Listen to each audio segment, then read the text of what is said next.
let's talk about informal fallacies. An informal fallacy is an error in reasoning in content. An error in reasoning in content. What this means is there are these premises, and they might sound good, but there's a problem in them. And it's going to result in they're not giving us the conclusion. Okay? So there's something wrong with the content, something other than the premise is just false. And it could be that the premise is false, but the informal fallacies typically give us an explanation of why that particular premise is false. Sometimes it's an informal fallacy, sometimes it's just false. So let's talk about some of these informal fallacies. Straw man.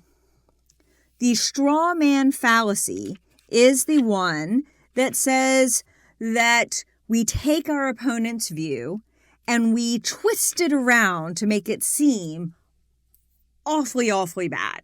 We twist it around to make it seem worse than it is. Okay, I'm reading from your textbook. Don't forget, page number at the bottom of the page. My adversary argues that the war in Afghanistan is much too difficult for the United States and that we ought to, in effect, cut and run while we can. But why must we take the coward's way out? All right, so we don't actually get what the opponent said, but what is the likelihood that this adversary claimed that the war in Afghanistan is too difficult, that we ought to cut and run while we can, we ought to take the coward's way out? Okay? Even if you don't like politics, you've seen enough of it to know that almost certainly nobody's going to say that, right? We don't know what he did say, but we know almost certainly it's not that. And we do see this a lot in politics. We see people distort the views of their opponents to make it sound oh so very bad. In the 2008, sorry, I had to think back to my years. In the 2008 presidential election, Barack Obama was running on the platform, among other things, of changing healthcare, healthcare reform. This was a big thing in the 2008 election. And his opponents kept twisting it around, calling him a socialist. His healthcare reform might have socialist tendencies, but that he was offering this reform doesn't entail he's a socialist. But the Republican Party was trying to make him sound just oh so awful because, of course, everybody hates socialism. By the way, we'll talk about socialism. People dislike socialism because they tend to equate it with communism. That doesn't mean it's good. I'm just saying that it's not necessarily as bad as our gut reactions to it. Again, we'll talk about that later in the term. Appeal to the person. The person offering the argument is bad, therefore the argument is bad.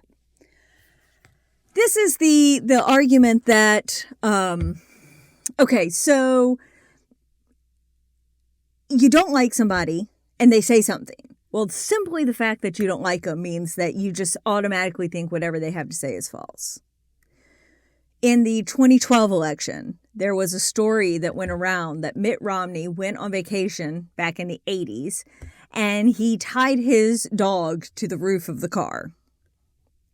This was the story that went around. Now, what happened, as I understand it, is that they had, just a basic car. His family was going on vacation. They put the dog in a dog crate, and they secured the dog crate to the top of the car. So it's not like they just took the dog and lashed him to the roof of the car. not the Republicans, Mitt Romney was Republican, the Democrats and everybody was like, oh, he's so awful. He tied his dog to the roof of the car and drove on vacation. He's just awful. We need to, not listen to anything he has to say. Okay. Well, first and foremost, he didn't actually just tie the dog to the roof of the car. He did put the dog in a crate. But it was the 80s, and we didn't have quite the understanding of pet safety that we do now. But more than that, the fact that 30 years ago, he tied put his dog in a crate and attached it to the roof of the car doesn't entail he'll be a bad president. But he's done something awful, so everything he says must be terrible. This is something we have a really easy time falling into because we have a hard time with this idea that somebody we don't like might have something worth saying. I dare say Adolf Hitler could stand in front of you all and say, texting while driving is dangerous. You shouldn't do it.